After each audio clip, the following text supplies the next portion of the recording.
नमस्कार, welcome to my channel. कैसे हो आप सब? आई होप आज संडे है, आप लोग इंजॉय कर रहे होंगे।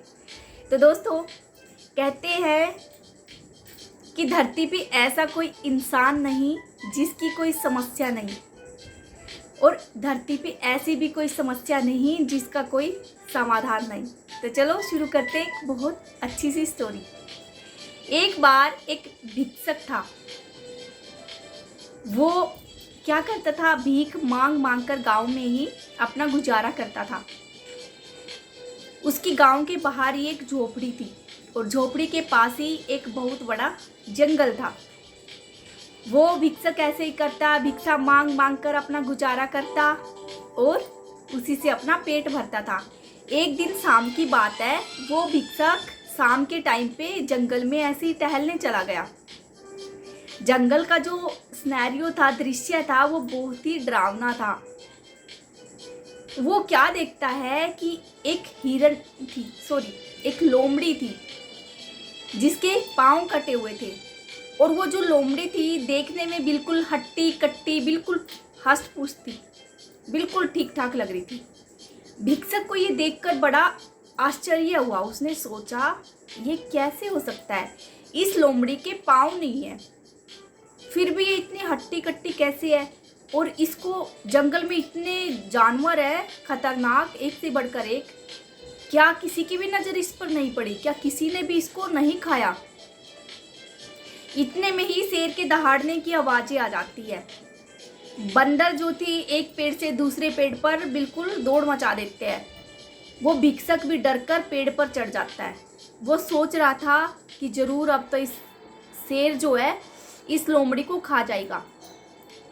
वो दूर से देखता है कि एक शेर आ रहा है और शेर के मुंह में एक हिरन का बच्चा है मरा हुआ। सभी जानवर डरकर छुप जाते हैं।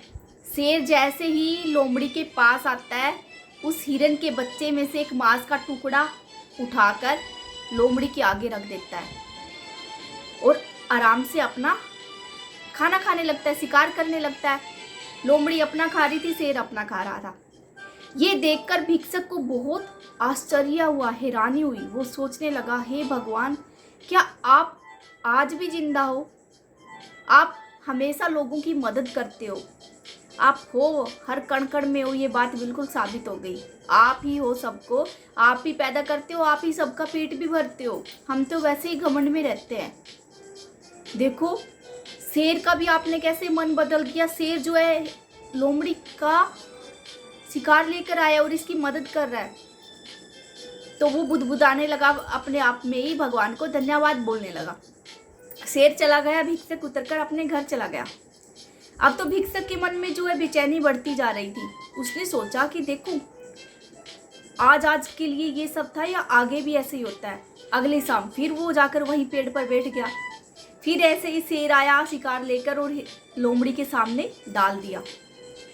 बस अब तो भिक्षक ने मन बना लिया कि हम इंसान तो जो है मोहरा है, भगवान है जो हमारा असली पेट भरता है। इस लोमड़ी के पाँव नहीं है, फिर भी भगवान इसकी मदद कर तो रहा है।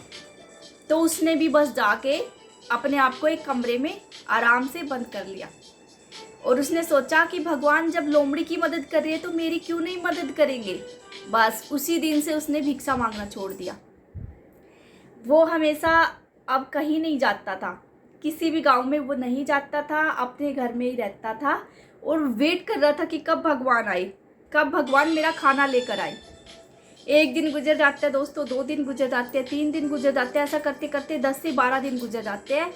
अब उसकी जो हालत थी वो बिल्कुल दुबला हो चला था, पर भगवान तो नहीं आए उसकी मदद करने के लिए।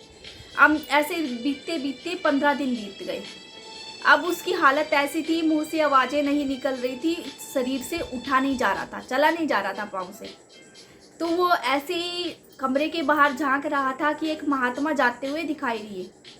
उसने इशारों में आवाज़ करके जैसे तैसे महात्मा को रोका और महात्मा से पूछा, आप मुझे बताओ कि भगवान वहाँ जंगल में जब एक पाँव कटी हुई लोमड़ी की मदद कर रही है और एक शेर आकर उसको खाना खिला रहा है, लेकिन मेरी किसी ने मदद नहीं की, मेरी मदद करने भगवान नहीं आए।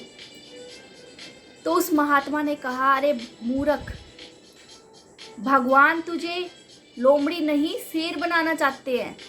तुम शेर बनो, तुम लोगों की मदद करो। तुम अपने आप क्यों डिपेंड हो रहे हो कि भगवान आकर मेरी मदद करेगा? भगवान तुम्हें शेर बनाना चाहता है, तुम जाकर शेर की तरह लोगों की मदद करो। तो दोस्तों, इस कहानी से क्या शिक्षा मिलती है?